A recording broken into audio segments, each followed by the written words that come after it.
జవహర్ రెడ్డిని బలవంతంగా chief secretary Jawahar రెడ్డిని బలవంతంగా సాగనంపారు అన్నటువంటి ఈనాడు వార్తకి అలాగే ఆంధ్రజ్యోతి వార్తకి నిన్న సమాచార శాఖ వివరణ ఇచ్చింది.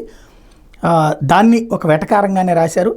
విరండహో మాజీ సీఎస్ కేఎస్ జవహర్ రెడ్డి సెలవుపై వెళ్లారు. ఆర్జిత్ సెలవు మంజూరు చేయాలని ఆయన దరఖాస్తు చేయగా సీఎస్ ఆమోదిస్తూ ఉత్తర్వులు జారీ చేశారని సమాచార పౌర సంబంధాల శాఖ పత్రికా ప్రకటన విడుదల చేసింది. అదేంటి ఐఏఎస్ అధికారులు ఆర్జిత్ సెలవుల మీద వెళ్తే పత్రికా ప్రకటన ఇస్తారని అంతగా ఆశ్చర్యపోవద్దు. ఎందుకంటే అక్కడ సెలవు పెట్టింది వైకాపా విధేయ అధికారిగా ముద్రపడిన జవహర్ రెడ్డి. పత్రికా ప్రకటన ఇచ్చింది అదే పార్టీకి మరింత వీర విధేయుడైన సమాచార పౌర సంబంధాల శాఖ కమిషనర్ విజయ్ కుమార్ రెడ్డి.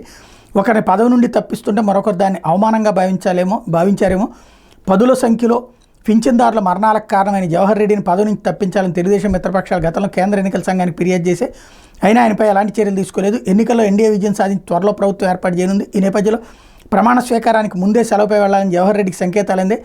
అప్పటికే ఎలాగోలా కొనసాగాలని ప్రయత్నించినా సాధ్యంగా గత్యంతరలేని పరిస్థితుల్లో సెలవులకు దరఖాస్తు చేశారు. ఇలా సాగనంపారంటే బాగుండదు అనుకున్నారేమో. ఆర్జిత్ సెలవు మంజూరు అయిందని విజయ్ కుమార్ రెడ్డి పత్రికా ప్రకటన ఇచ్చారు. మాజీ ప్రభుత్వ ప్రధాన కార్యదర్శి జవహర్ రెడ్డికి నెల 7 నుంచి 27వ తేదీ వరకు ఆర్జిత్ సెలవులు మంజూరు చేస్తూ ప్రభుత్వ ప్రధాన కార్యదర్శి నీరబ్ కుమార్ ప్రసాద్ శుక్రవారం ఉత్తర్వులు జారీ చేశారు. అంటే అసలు వార్త ఇది, కానీ ఈలోపు వెటకారం ఇది.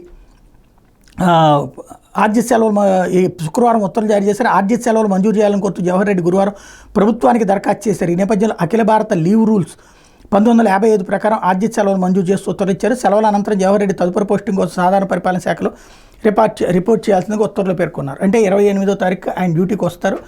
30వ తారీఖు ఈ నెల జూన్ 30 కాబట్టి ఉండేది 30వ తారీఖు రిటైర్ అవుతారు అన్నమాట.